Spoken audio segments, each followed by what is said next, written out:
Ma'am, don't start it. Your daughter-in-law. The voice cut through the quiet of the early morning. I froze, my hand already on the ignition of my old Buick. A scruffy homeless man stood just a few feet away from the driver's side, waving his arms frantically. His eyes were wide with panic, his voice shaking with urgency. For a second, I thought he was crazy. But then I glanced down and noticed a thin wire poking out just beneath the car.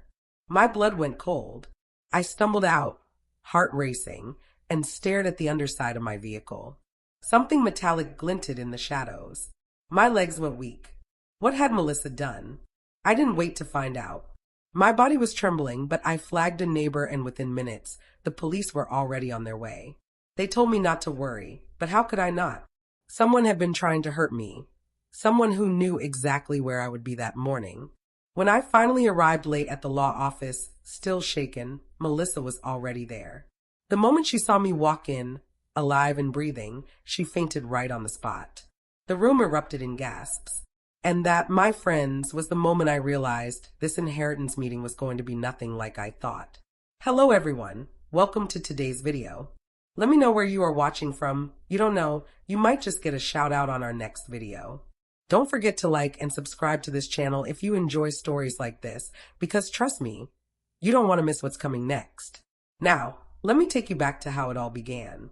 My name is Christy, I'm 74 years old, and I've lived in the same quiet town in Ohio for most of my life. My late husband Joseph and I built everything from scratch. We didn't come from wealth, but through hard work, thrift, and some smart decisions, we left behind a comfortable fortune. Joseph passed away 3 years ago, and I thought my family would be my greatest comfort. But I learned the hard way that money has a way of twisting people, especially the ones you love most. Melissa, my daughter-in-law, was always sweet to me when Joseph was alive. She'd bring me tea, help me with groceries, and laugh at my jokes. But after his funeral, her mask began to slip. She didn't see me as her mother anymore. She saw me as an obstacle. It started small, snide remarks about how old-fashioned I was, or how I shouldn't handle my own finances. Then she began telling Jacob, my only son, that I wasn't capable of living alone, that maybe I should be moved into a nursing home. Jacob, my sweet boy, my pride, he listened to her. Slowly, he began spending less time with me, siding with her more often. I told myself it was grief, that everyone reacts differently to loss. But deep down, I felt something darker growing in Melissa's heart. One night, I overheard her whispering in the kitchen while I pretended to sleep. She was telling Jacob about the inheritance, about how they could travel, buy a new house, and finally live freely once everything was settled. I remember my stomach twisting. They weren't talking about me being alive. They were talking about when I was gone. It broke me, but it also lit a fire in me. Joseph had always said, Christy, kindness is powerful, but don't confuse kindness with weakness. I knew that I had to stay strong. I had to protect not only myself, but also the legacy Joseph and I had built. At the time, I had no idea just how far Melissa would go. Days passed quietly. I spent time at the community center, volunteering to read stories to children, knitting blankets for shelters, and even preparing meals for struggling families. That was the only place I truly felt alive. Giving back, being useful, being more than just the old woman waiting to die.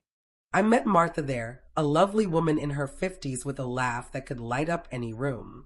She became like a sister to me. And then there was Alex, a retired firefighter, who always helped carry my bags to the car. These small friendships were my anchor. But at home, things grew worse.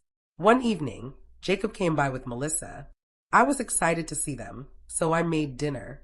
But halfway through the meal, Melissa looked me straight in the eyes and said, You should let Jacob handle your money, Christy. It's safer that way. You're forgetful these days. I nearly choked on my soup. Forgetful? I balanced my checkbook every week to the penny. I read novels cover to cover without missing a detail. I smiled politely, but inside I was furious. Still, I stayed quiet. Sometimes silence is the loudest answer. Weeks later, I received a letter from the lawyer's office. It was about the inheritance meeting. Joseph's estate had been finalized, and the distribution was about to be read.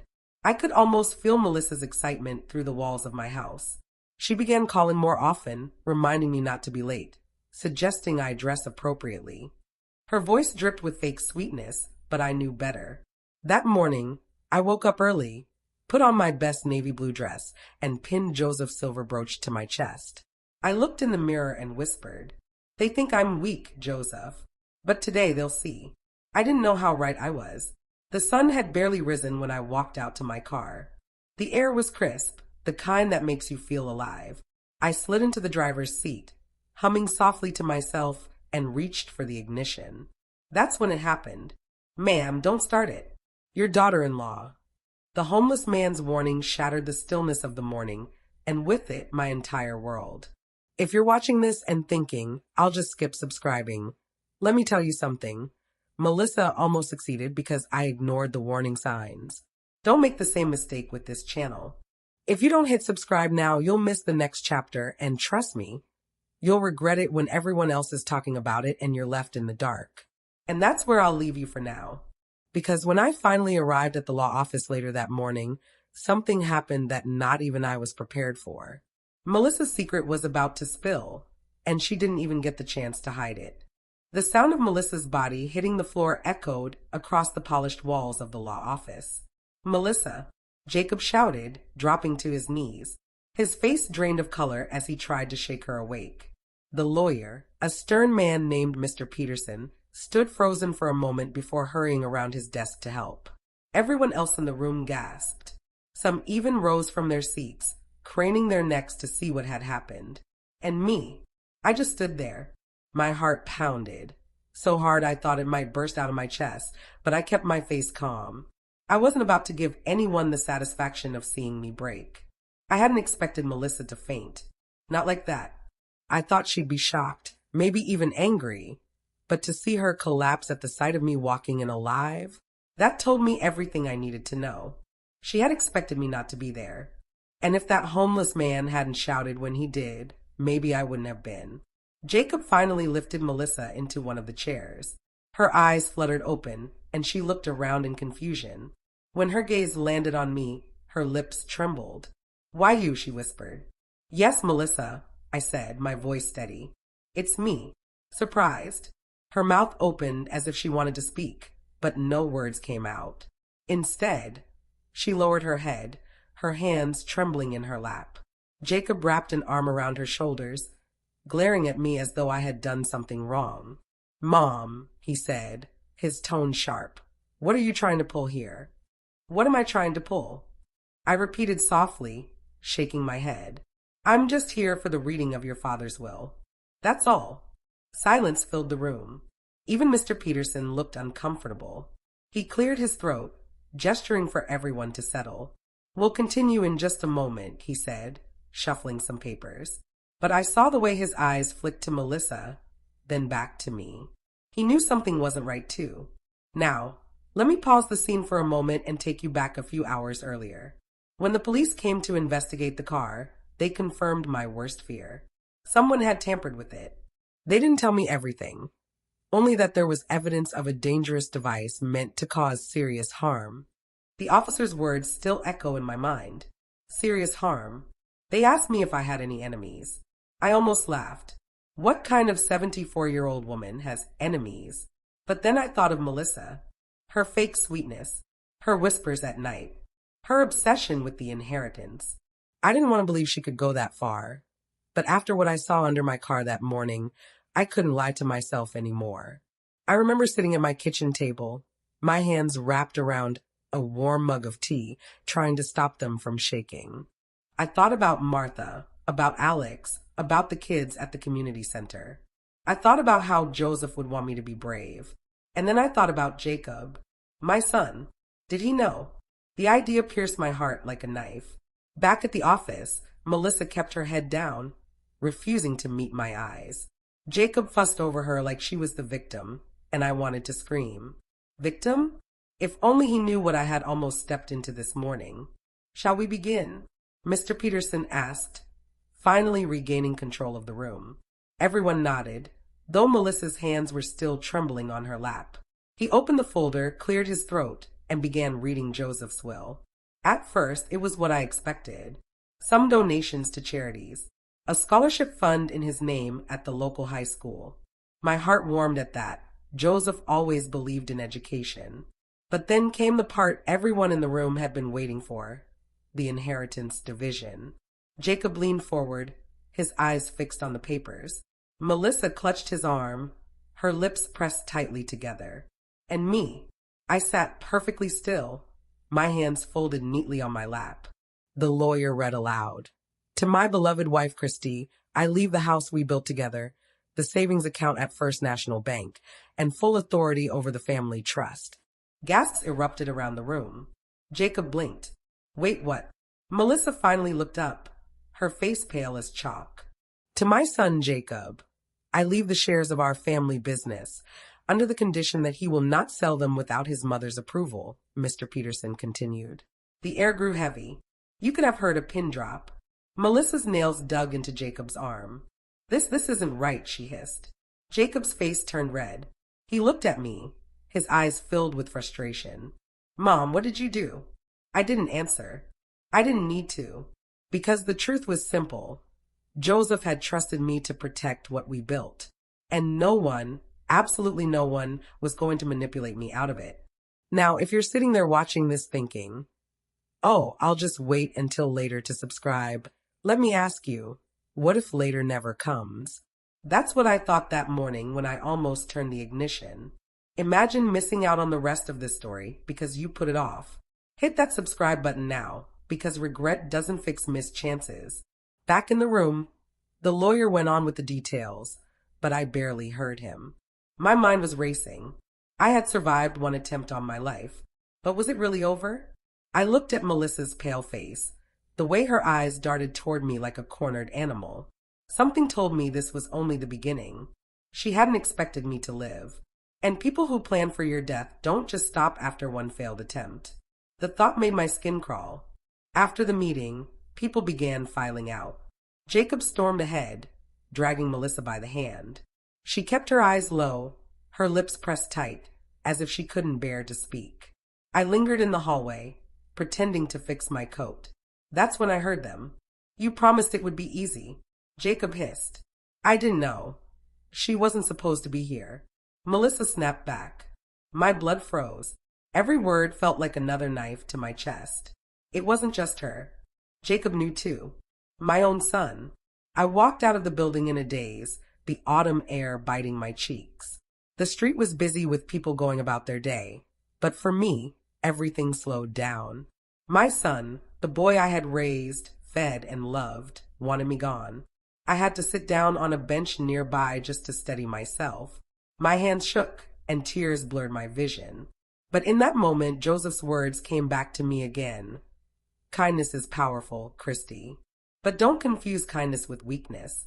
I wiped my tears, took a deep breath, and stood tall. If they wanted a fight, they were going to get one. That night, I sat alone in my house, every creak of the floorboards making me jump.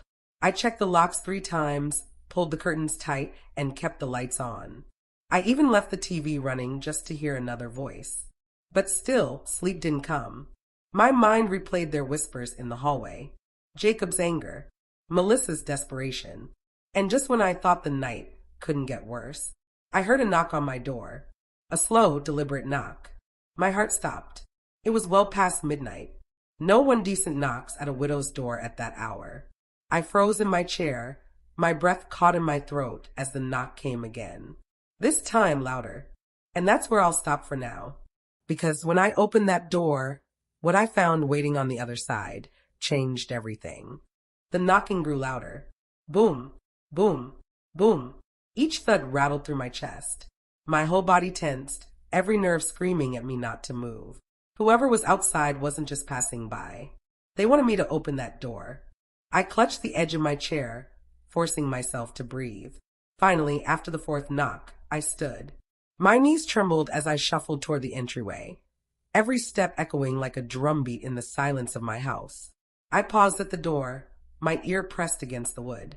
Mrs. Christie, a voice whispered hoarsely. It was low, shaky, but familiar. I unlocked the chain and opened the door just a crack.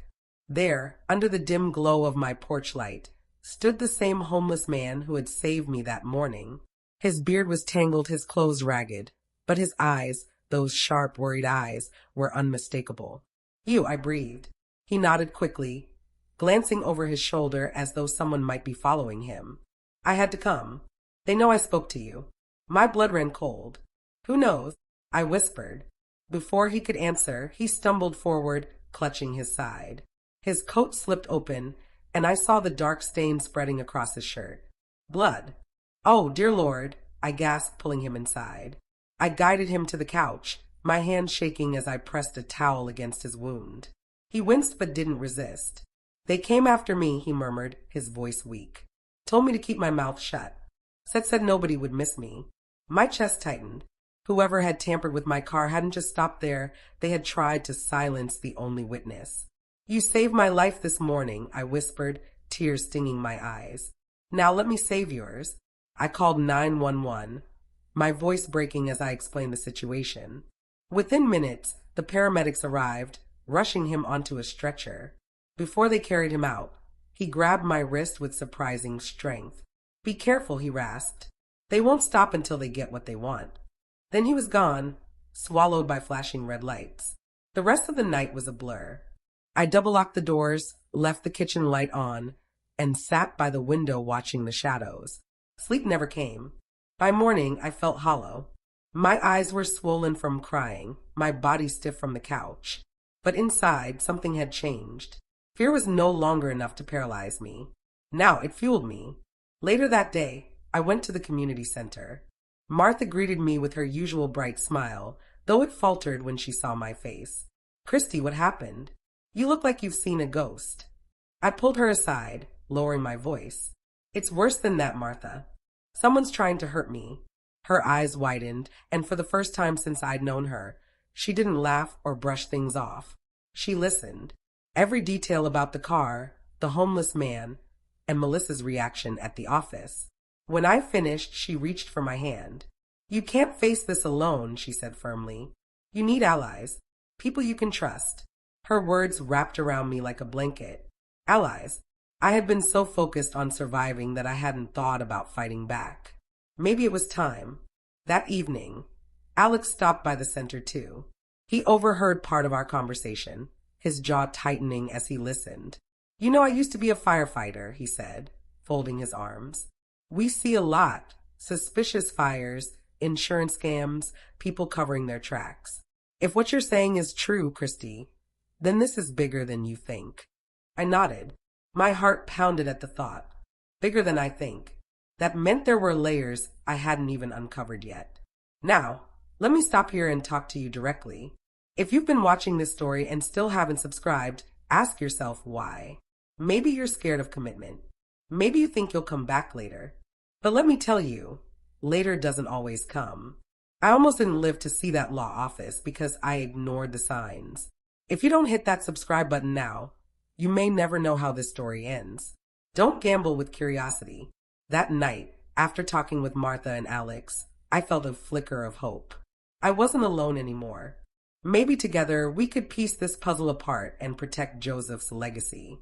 But fate wasn't done with me yet. At exactly 10:47 p.m., just as I was about to head upstairs, my phone buzzed on the counter. I frowned. No one ever called me that late. I picked it up, and my heart stopped when I saw the caller ID. It was Jacob. I hesitated, staring at the screen. Part of me wanted to let it ring. But another part, the mother still desperate to believe her son wasn't lost, pressed answer. "Mom." Jacob's voice came through, sharp and urgent. "You need to pack a bag. Right now. You're not safe." I froze. "What are you talking about?" I whispered. "I can't explain on the phone," he said quickly. "Just trust me. Don't ask questions. I'll come get you in 20 minutes. Please, Mom, do exactly as I say." The line went dead. I stood in the kitchen, my hand trembling around the phone, my heart slamming against my ribs. Did Jacob finally realize the danger I was in? Or was this just another trap? I stood in the kitchen, the phone still warm in my hand, Jacob's words echoing in my head. "Pack a bag. You're not safe." The refrigerator hummed softly behind me. The clock ticked steadily on the wall, but inside me chaos raged. Could I trust him? This was the same son who had whispered with his wife about the inheritance, the same son who had let her treat me like I was already gone. Yet his voice tonight, it hadn't been cold. It had been desperate, urgent. I clutched Joseph's brooch on my dress. My husband always believed Jacob had a good heart. Maybe, just maybe, there was still something left of the boy I raised. Still, doubt not at me. What if Melissa had put him up to this? What if it was all a trick to get me alone? My hand shook as I pulled out a small suitcase. I packed quickly. A few clothes, my medication, and the photograph of Joseph and me on our wedding day. That picture had survived everything. If I was leaving, it was coming with me. Outside, the night was silent. Too silent. 20 minutes later, headlights swept across my driveway. My curtains fluttered as a car rolled up. I peeked through the window, Jacob's SUV. I opened the door cautiously. Jacob jumped out, his face pale, his movements jerky. He looked like he hadn't slept in days.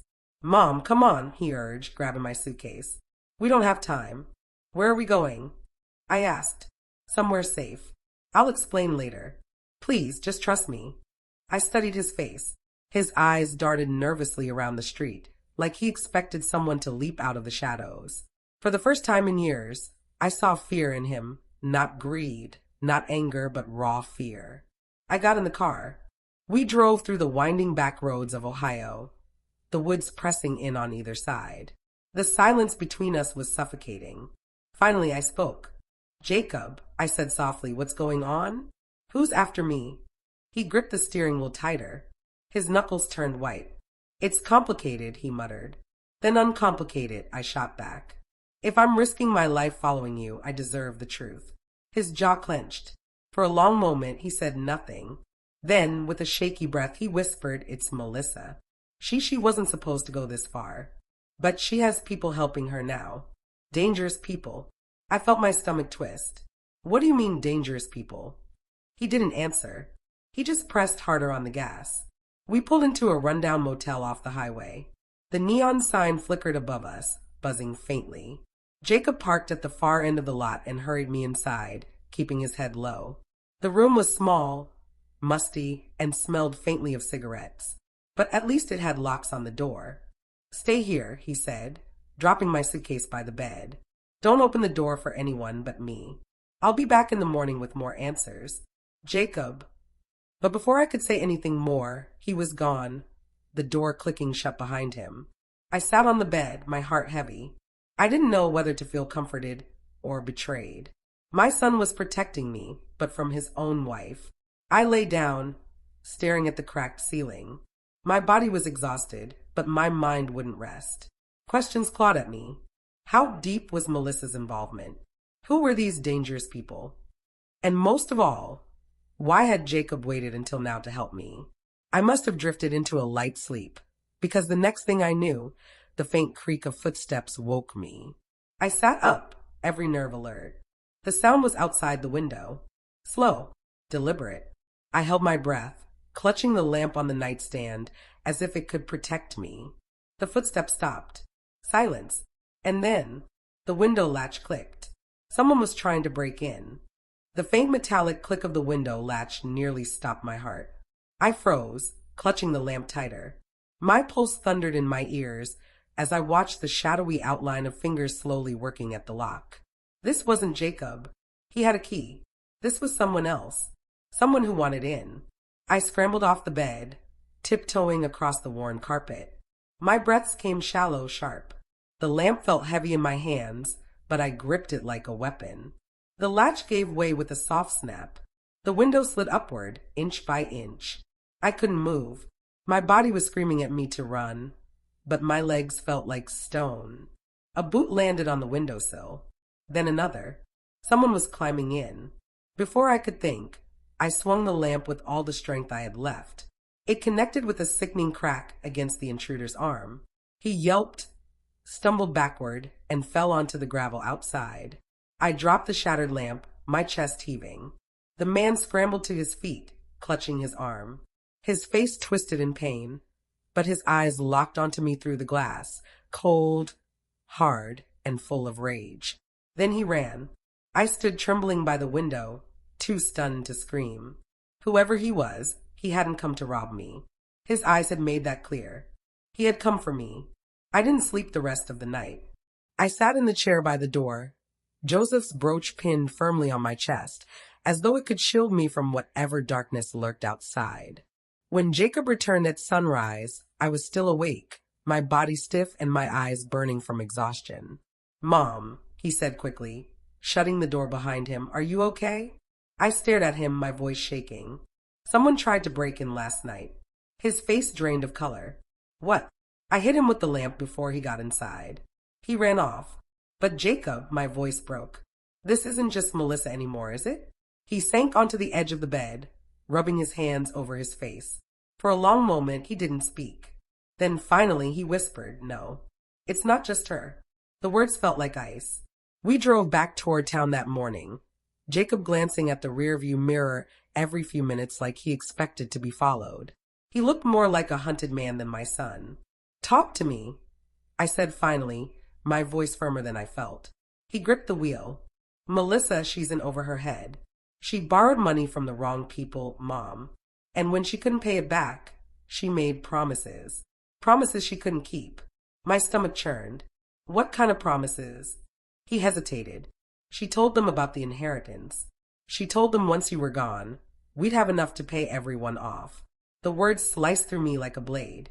My own death, my money, that was her bargaining chip. And Jacob, he had gone along with it, at least at first. I closed my eyes, my chest aching. "And you? Did you agree with her?" His silence was louder than any answer. We stopped at a small diner off the highway for breakfast. The smell of bacon and coffee filled the air, but I could barely eat. Every clink of silverware around us felt like a reminder of how fragile my world had become. Jacob stirred his coffee nervously. "I didn't think she'd actually go through with it," he muttered. "She kept saying it would just happen naturally, that you were old, and it was only a matter of time." I wanted to scream, to slap him. How could my own son speak of me like that? Like I was a clock running out of batteries. Instead, I swallowed my pain. "And now?" I asked. He looked at me, his eyes haunted. "Now, I think she's lost control. Those people don't care about us. They just want their money." A chill ran through me. Melissa hadn't just betrayed me. She had handed me to wolves. After breakfast, Jacob insisted on driving me to the police station. But when we pulled into the lot, he didn't park. He sat there, staring at the building, his jaw tight. "What's wrong?" I asked. He shook his head. "If we go in there, Mom, everything comes out. Melissa, me, the debt, the promises. They'll know I went along with it. I could lose everything." Tears stung my eyes. "Jacob, you already risked losing your mother. Does that mean nothing to you?" He didn't answer. His silence was the only answer I needed. That afternoon, I called Martha from the motel phone. She was the only one I could trust. When she arrived, she hugged me so tightly I thought my ribs might crack. "You should have called me sooner," she scolded. "I'd never let you face this alone." Her presence steadied me. Sitting there with Martha, I remembered what strength felt like. Real strength didn't come from hiding. It came from standing up. We started talking, quietly at first, about what to do next. Martha suggested lawyers, restraining orders, even moving me out of town. But I shook my head. "No," I said firmly. "This is my home. My Joseph built it for us. I won't be chased out. If Melissa thinks she can erase me, she's about to learn how wrong she is." That night, as Martha and I shared tea in the dim motel room, my phone buzzed again. A message from an unknown number. I opened it and my hands went cold. It was a picture of me, standing at the diner earlier that morning. The caption below it read, "You can run, Christy, but you can't hide. ChatGPT can." The photo on my phone glared back at me like a ghost. It was me, hunched slightly as I stood outside the diner with Jacob, clutching my purse. Someone had been watching. Someone had followed us. My hands trembled so badly I nearly dropped the phone. "Christy? What is it?" Martha leaned closer. I showed her the screen. Her eyes widened, her face draining of color. "Oh, dear Lord." My heart pounded. Whoever had taken that photo wanted me to know I was being hunted. They're toying with you, Martha whispered, her voice sharp with fear. They want you scared. Well, it's working, I muttered, my voice shaking. The next morning, Jacob returned. His face was haggard, his hair a mess, his eyes bloodshot. He looked like he'd aged 10 years overnight. He saw the picture on my phone and went pale. They're sending threats now. Mom, you can't stay here.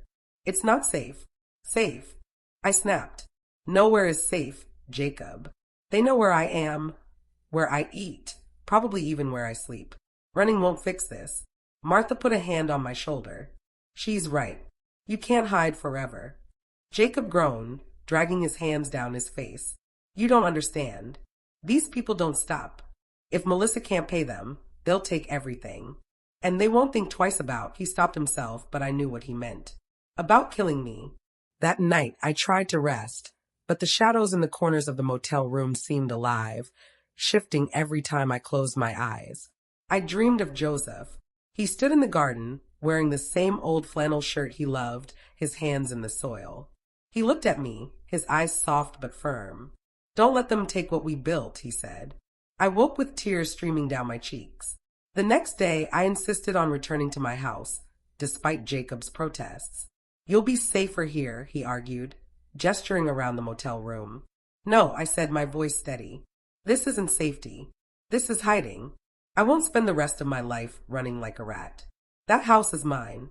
If they want me, they'll have to come face me there. Reluctantly, he agreed. Martha came too.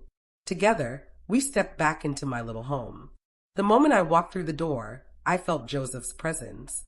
The smell of old wood, the sunlight spilling through the lace curtains. This was my sanctuary. But even sanctuaries can be breached. That evening, while Martha and I sat in the kitchen drinking tea, a sharp crash shattered the stillness. Glass breaking. We froze. My heart leapt into my throat. The sound had come from the back of the house. Jacob ran toward the noise, shouting, "Stay here." But I couldn't stay. My legs carried me down the hallway, Martha close behind. The back window was smashed, shards glittering across the floor. And in the middle of the mess lay a single object, a rock, with a note tied around it. I bent down, my fingers trembling as I untied the string. The note was scrawled in thick black letters. "Time's running out, Christy." The note slipped from my fingers and drifted to the floor like a dead leaf. Martha gasped, her hand flying to her mouth. Jacob snatched the paper up, his jaw tightening as he read it. "This isn't just a scare tactic anymore," he muttered. "They're escalating." I gripped the edge of the counter, trying to steady my breathing. My home, the place where Joseph and I had raised our family, where every corner held a memory, was no longer a haven. It had become a battlefield. I whispered, almost to myself, "How much more do they want from me?" The police arrived 20 minutes later. Officer Daniels, a heavy-set man with tired eyes, inspected the broken window and the note. "We'll file a report," he said flatly. "But without cameras or witnesses, there's not much we can do." His words were a slap in the face. "Not much you can do." Martha snapped. "What do you mean?" "Someone is threatening her life." Daniel sighed, scribbling in his notebook. "Ma'am, these things usually turn out to be pranks or personal disputes. We'll keep an eye on the neighborhood," but his voice trailed off as he glanced at me, like he didn't believe my life was worth the paperwork. I wanted to scream. Instead, I swallowed my anger, nodding silently as he left. That night, Jacob paced the living room like a caged animal. "They're not going to stop, Mom. We need to get ahead of this." "How?" I asked. He hesitated, then lowered his voice. "There's someone I can talk to. A friend from college. He deals with people like this." Martha frowned. "People like this?" "Jacob, what are you dragging your mother into?" But Jacob was already grabbing his keys. "Stay inside. Lock the doors. I'll be back." The door slammed behind him, leaving an uneasy silence in his wake. Martha stayed the night, refusing to leave me alone. I was grateful, though neither of us slept much. The wind rattled the broken window, and every sound outside made us jump. Around 3 a.m., I finally drifted off in the armchair. When I opened my eyes again, the first light of dawn was creeping across the floor. Martha was still awake, clutching a kitchen knife in her lap. Before I could speak, the rumble of an engine outside made us both freeze. A car had pulled into the driveway. I peered through the curtain. It wasn't Jacob's SUV. This car was black, tinted windows, engine idling like a predator waiting to pounce. "Who is it?" Martha whispered. "I don't know," I breathed. My chest tightened. We waited. The car didn't move. Then, slowly, the driver's side door opened. A man stepped out. He wore a dark coat, his face shadowed beneath a cap. And in his hand, he carried a crowbar. The crowbar gleamed in the early light, catching the sun like a blade. Martha's grip on the kitchen knife tightened until her knuckles turned white. My pulse thundered in my ears. The man didn't rush. He walked slowly, deliberately, like he knew we were watching from behind the curtains. He stopped by the broken window, crouched down, and peered inside. I ducked back, pulling Martha with me. We held our breath. The silence was unbearable. Then, 3 loud bangs shook the back door. Bang, bang, bang. "Christy," the man's voice growled through the wood. "We know you're in there. You've got something that doesn't belong to you." Martha's eyes went wide. She mouthed the words, "Don't answer." My knees trembled, but I stood tall. This was my house, my life, my fight. The banging stopped. For a moment, I thought maybe he'd gone. But then the crunch of heavy boots moved along the side of the house. He was circling us, hunting us. Martha whispered, "We need to call Jacob." Now. I grabbed the phone and dialed, my hand shaking so badly I nearly dropped it. It rang and rang before Jacob finally picked up. "Mom, I'm in the middle of something. There's a man outside with a crowbar." I hissed. "He knows my name, Jacob. He's at the back door right now." Silence. Then Jacob cursed under his breath. "Stay calm. I'm on my way. Don't open the door. Don't move. Just—" The line went dead. My heart dropped. The phone had lost signal. The man's shadow slid past the window again. Martha and I crept into the living room, keeping low. My chest ached with every breath. Suddenly, the front door rattled violently. The handle twisted back and forth. "Open the door, Christy," the voice barked. "Or it's coming off the hinges." Martha raised the knife, her face pale but fierce. I clutched Joseph's brooch, whispering under my breath, "Give me strength." And then, the sound of sirens pierced the air. Flashing red and blue lights washed over the curtains. The man froze. For a split second, I saw his face through the crack in the curtain. Cold eyes, a cruel smirk. Then he bolted. The crowbar clattered to the ground as he sprinted to the black car, tires screeching as he sped off into the morning. The police swarmed the house minutes later. Officer Daniels was back, his voice clipped. "Looks like you weren't exaggerating after all." Martha glared at him. "You think." They dusted the crowbar for prints, searched the yard. But I could see it in their eyes. They weren't confident they'd find him. This man wasn't some random thug. He was sent, and he'd be back. When Jacob finally arrived, his shirt rumpled and his hair wild, he grabbed my shoulders. "Mom, I'm sorry. I should have been here sooner." "You said Melissa was involved," I whispered, my voice shaking. "Tell me the truth, Jacob. Who is this man?" Jacob's face darkened. His lips pressed into a thin line. "He's not just anyone, Mom. He's someone Melissa owes. And if she can't pay him, he'll collect another way." The words fell from Jacob's mouth like stones dropping into a bottomless well. "He'll collect another way." I clutched the edge of the sofa and my chest tight. "Another way? What does that mean, Jacob? Speak plainly." His eyes darted toward the broken window, the shattered glass still scattered across the floor. He lowered his voice, as if afraid the very walls were listening. "It means if Melissa can't pay him, he'll take whatever he can from you. Money, property, leverage, even your life." My heart clenched so hard it hurt. Martha gasped beside me, shaking her head. "Dear Lord, this is worse than we thought." For a moment, I couldn't breathe. The thought of someone plotting to erase me, not just for money, but as a way of collecting, made my skin crawl. Jacob crouched in front of me, gripping my hands. "Mom, you have to trust me now. Please. I've made mistakes, but I'm trying to fix this. I never thought Melissa would drag you into it. She was supposed to keep things quiet. Quiet. I spat, pulling my hands back. You let this woman marry into our family, and now she's unleashed killers onto me? Onto your own mother. His face twisted in pain. For the first time, I saw guilt, not the shallow kind, but something deeper, heavier. I was blind, he admitted. Blinded by her charm, by her lies. And now we're both paying the price. That night, the house felt more like a trap than a home. Officer Daniels left 2 patrol cars circling the neighborhood. But I knew it wouldn't stop a man like the one with the crowbar. People like that didn't fear the law. Martha insisted on staying with me again, sleeping on the couch with the knife under the blanket. I wanted to argue, but I didn't have the strength. Truth be told, I was grateful for her presence.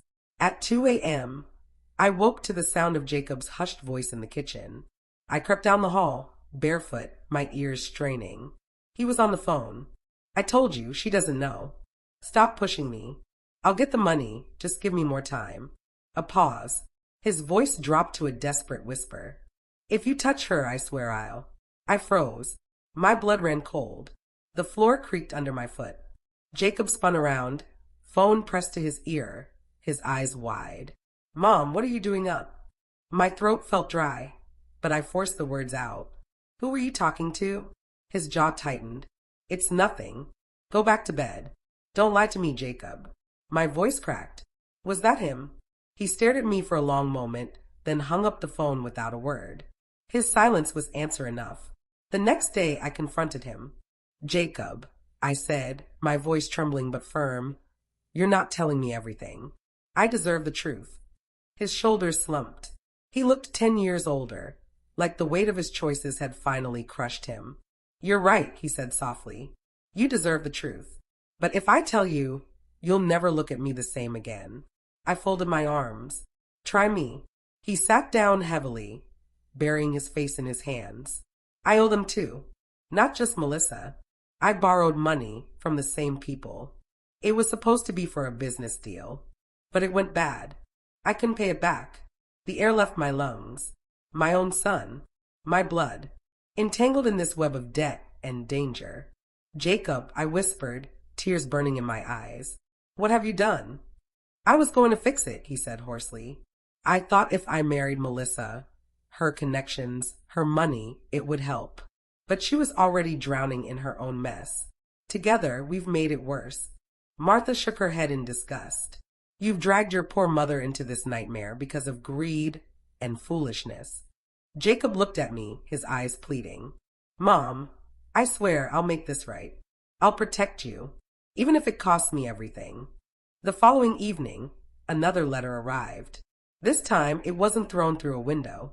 It was placed neatly on the front porch, tucked under the welcome mat like a calling card.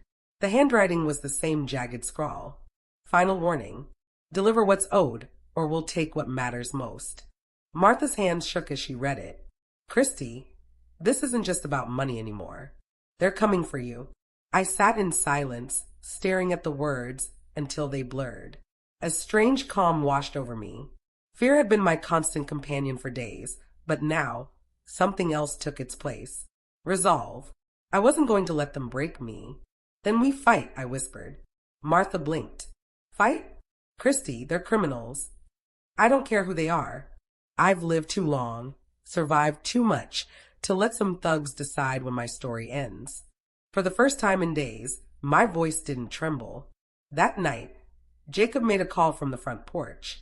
His words were low, urgent, but I caught enough to understand. He was setting up a meeting. When he came back inside, I stood waiting. Where are you going? He hesitated, then answered to see him. If I can reason with him, maybe buy us more time, he'll back off. Jacob, no, I said sharply.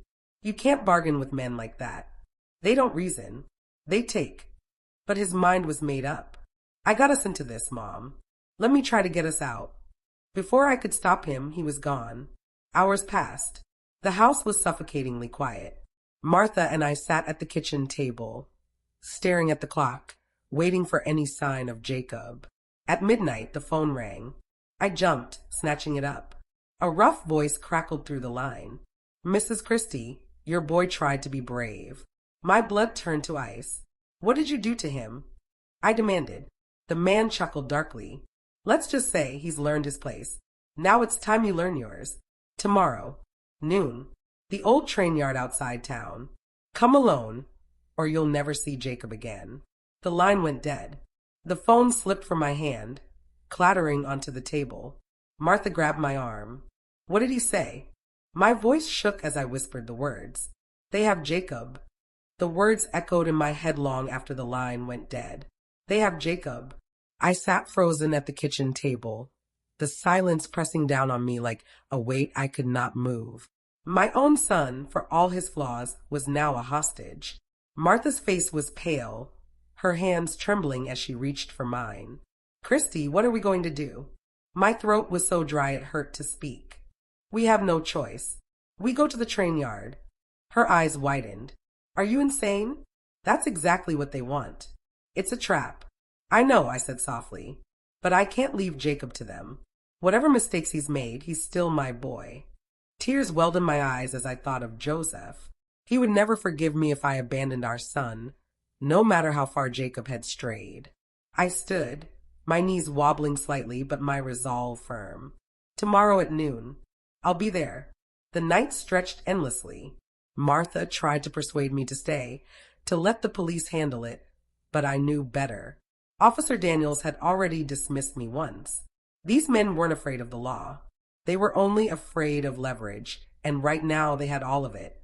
I sat awake in my armchair, clutching Joseph's brooch, whispering prayers into the darkness. By dawn, my body felt heavy with exhaustion, but my mind was sharp, focused. I dressed in my plain gray dress and sturdy shoes, the same ones I wore to Joseph's funeral. If this was to be my last stand, I wanted to face it with dignity. Martha hovered in the kitchen, wringing her hands. I can't let you do this alone. No, I said firmly. If something happens to me, someone has to tell the truth. You must stay behind. She opened her mouth to argue, but the look in my eyes silenced her. She nodded, tears spilling down her cheeks. The drive to the train yard was eerily quiet. The streets of Ohio looked ordinary. Children on bicycles, people walking dogs, the smell of fresh bread from the bakery. But beneath that normalcy, my world was cracking apart. The train yard loomed ahead, abandoned and rusting. Rows of decaying freight cars stretched into the distance, graffiti covering their sides. Crows perched on the wires, cawing as if mocking me. I parked at the edge and stepped out, clutching my purse tightly. Inside it was no weapon, no ransom, just my wallet, some tissues, and Joseph's photograph. I had nothing else to give but myself. Christy. The voice was low, gravelly. I turned. The man with the crowbar emerged from behind a freight car, his dark coat brushing against the rusted metal. His smirk was gone. Now his face was hard, businesslike. Where's Jacob? I demanded, my voice steadier than I felt. He gestured with his hand. Two more men appeared, dragging Jacob forward. His face was bruised, his hands bound. He stumbled, but when his eyes met mine, shame flickered there.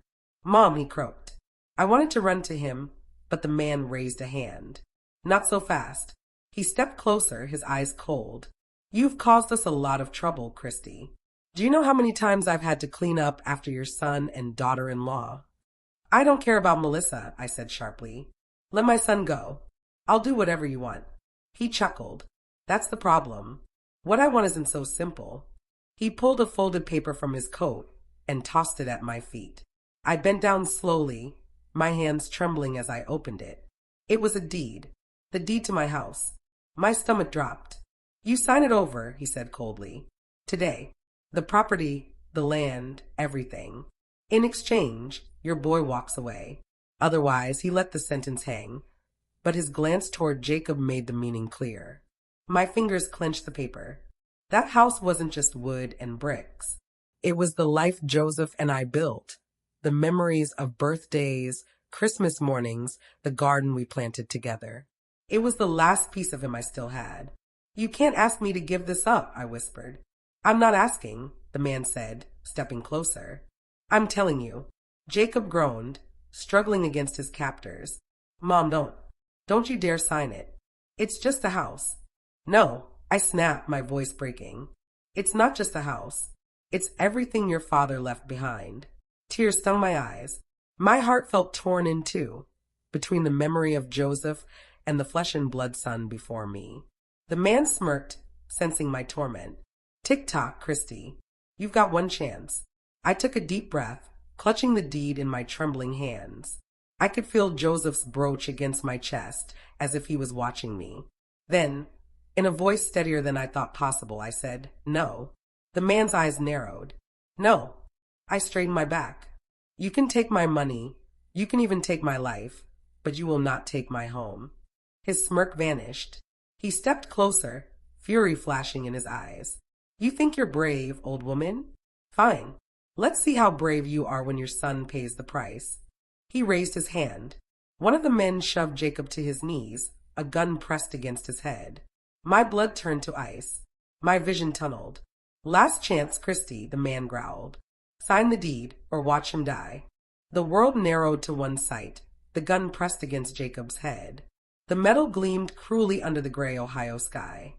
My breath caught, my knees trembling, but I refused to fall. If I showed weakness now, it would be the end. "Sign the paper," the man growled, shoving the deed back at me. "Or your son dies right here." Jacob's eyes met mine. For once, they weren't full of excuses or lies. They were pleading, desperate. "Mom, don't do it," he croaked. "Don't give them our home." "Not for me." My chest heaved. He was willing to sacrifice himself, but how could I watch my own flesh and blood executed before my eyes? I thought of Joseph, of the nights we lay awake dreaming about that house, of the sweat he poured into fixing every creaky floorboard and leaky pipe. His voice whispered in my heart, "Don't let them take what we built." And then Jacob's broken voice overlapped it, "Mom, please." The two halves of my soul warred against each other. The man shoved the gun harder against Jacob's head. 5 seconds. My pulse thundered. 4. The paper shook in my hands. 3. Tears blurred my vision. 2. A noise split the air. Crack. Not a gunshot. A whip of rubber against asphalt. Tires screeched as a car fishtailed into the yard, kicking up clouds of dust. Headlights blazed, blinding the men. The black sedan stopped inches from the thug holding Jacob. He stumbled backward, the gun falling from his grip. The driver's door flew open. It was Martha. I gasped. She jumped out, her gray hair flying, her hand steady on a shotgun I had never seen before. "Step away from him," she shouted, her voice sharp as steel. The men froze. For a heartbeat, nobody moved. Then the leader snarled, "Who the hell are you?" "I'm the woman who doesn't run from snakes," Martha snapped. "And I won't let you lay a finger on Christy or her boy." I nearly collapsed from shock. Martha, the same woman who baked pies for church raffles, who knitted scarves for every grandchild in town, stood there like a soldier, defying armed criminals. The men glanced at each other, uncertain. Martha cocked the shotgun. The sound echoed through the empty train yard. I said, "Step away." Jacob scrambled to his feet, his hands still bound. He rushed toward me, stumbling, while Martha kept the gun trained on the thugs. The leader sneered. "You think you can scare us, old lady? We'll." Another click of the shotgun silenced him. "You'll do nothing," Martha hissed.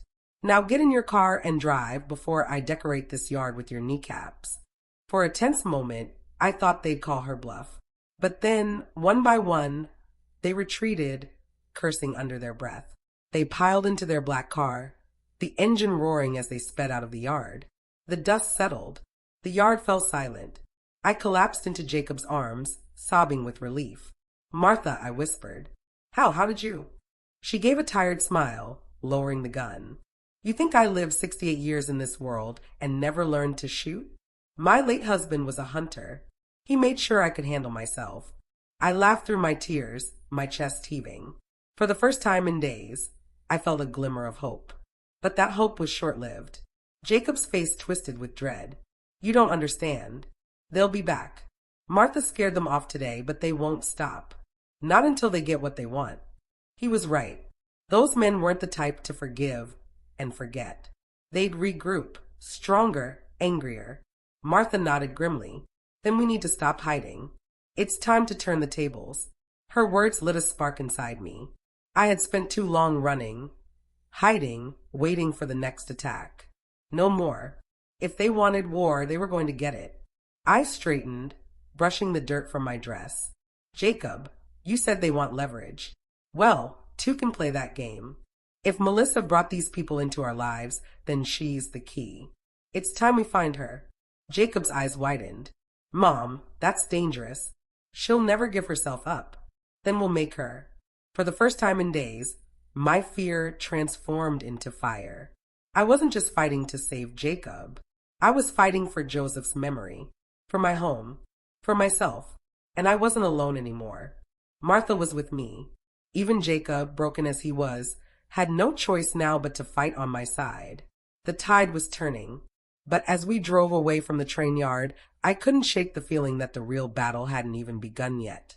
Because Melissa wasn't just dangerous. She was cunning, and if she knew we were coming for her, she'd make sure we regretted it. The night before the final confrontation, I couldn't sleep. Every creak of the house felt like footsteps. Every shadow stretched like a hand reaching for me. I sat at the kitchen table with a cup of coffee gone cold, staring at the old family photo on the wall. Joseph's eyes seemed to follow me, steady and strong. Don't give up now, I could almost hear him whisper. Jacob sat slumped on the couch, his head in his hands. He hadn't spoken much since the train yard. Shame weighed on him like chains. I could tell he was battling demons I couldn't see. His past choices, his weakness, his guilt. But I also saw something else in him now, resolve. And Martha, dear, stubborn Martha, was cleaning her shotgun in the corner like she was preparing for Sunday service. Her face was calm, but her eyes carried the fire of a woman who'd already chosen her side. We weren't just three broken souls anymore. We were a unit, a family forged in fire. And by sunrise, we would either win this war or be destroyed by it. The plan was simple, though dangerous. Jacob had learned from the men that Melissa was hiding at a lakeside cabin about an hour north of town. She was surrounded by her friends, the same men who had threatened us. We couldn't take them head on, but we didn't need to. We just needed Melissa. If we cut off the head, Martha said, snapping the shotgun shut, the body will scatter. Jacob nodded grimly. They follow her because she controls the money. No Melissa, no reason to stay. I shivered at the thought. My daughter-in-law, once the girl who held my hand at family dinners, who helped me bake pies at Christmas, had turned into this. A woman so greedy, so cold, she would destroy her own family for wealth. There was no turning back now. We drove north in Martha's truck, the morning fog rolling thick across the highway. My hands clenched the seat as the trees grew denser, the road narrower. Finally, we saw it, the cabin. It sat near the edge of a lake, its reflection shimmering across the still water. A black SUV was parked out front, and smoke curled lazily from the chimney. Jacob's jaw tightened. She's here. My heart pounded. This was it. Martha pulled the truck off the road, hiding it behind a cluster of pines. We go in quiet. No heroics. Christy, you stay behind us. Jacob, you take the back. We'll flush her out. I nodded, though my stomach churned. As we crept closer, the sounds of laughter and clinking glasses spilled from the cabin. They weren't worried. They thought we were beaten. Good. Let them think that. Jacob slipped around the back while Martha and I crouched near the porch. My knees ached, but adrenaline kept me steady. Through the window, I saw her. Melissa. She was lounging on the couch, a wine glass in her hand, draped in jewels that I recognized. My jewels. The ones Joseph had given me over the years. My breath caught. Rage boiled in my chest, but I forced it down. Not yet. Martha gave me a nod, then kicked the door open with one swift motion. Hands up, she barked, shotgun raised. Chaos erupted. The men scrambled to their feet, knocking over chairs, but froze when they saw the weapon pointed at them. Melissa dropped her glass, the wine splattering like blood across the rug. Her eyes landed on me, and she went pale. You're supposed to be dead, she stammered, her voice shaking. I stepped forward, my voice cold as ice. Surprised to see me, Melissa? Her lip curled. You should have stayed gone. You've ruined everything. Before she could say more, Jacob burst in from the back, brandishing a crowbar. Nobody moved. The men looked at one another, uncertain. They hadn't signed up for a standoff with two armed seniors and a desperate man. Melissa, though, wasn't backing down. She reached into her coat pocket. "Gun!" Jacob shouted. Instinct took over.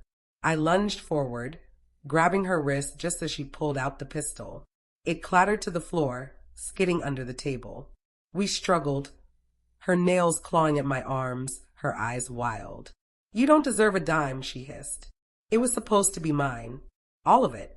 Her greed was so raw, so consuming, that it almost didn't feel human.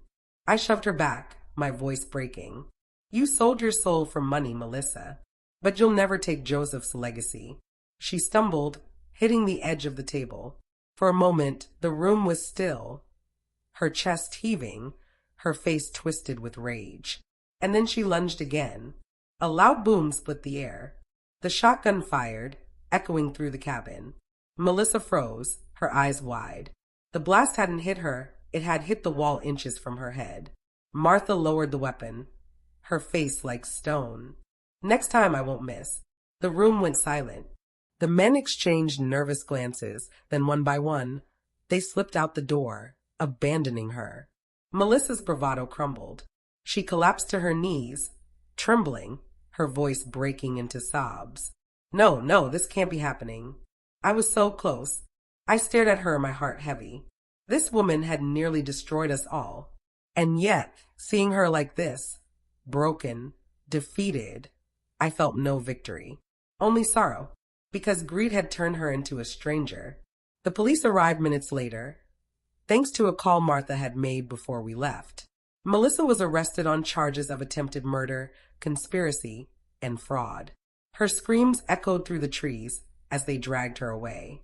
Jacob stood beside me, his shoulders slumped. "Mom, I'm so sorry.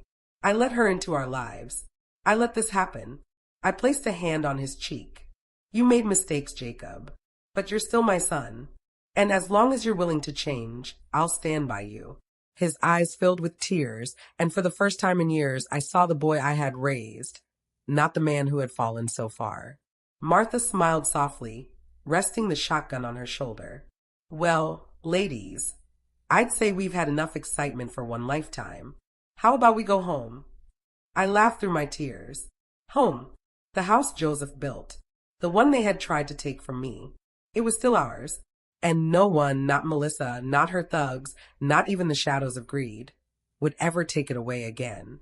That night, as I sat on the porch, watching the stars scatter across the Ohio sky, I felt Joseph's presence stronger than ever. I whispered into the night, "We did it, my love. We protected what you left us."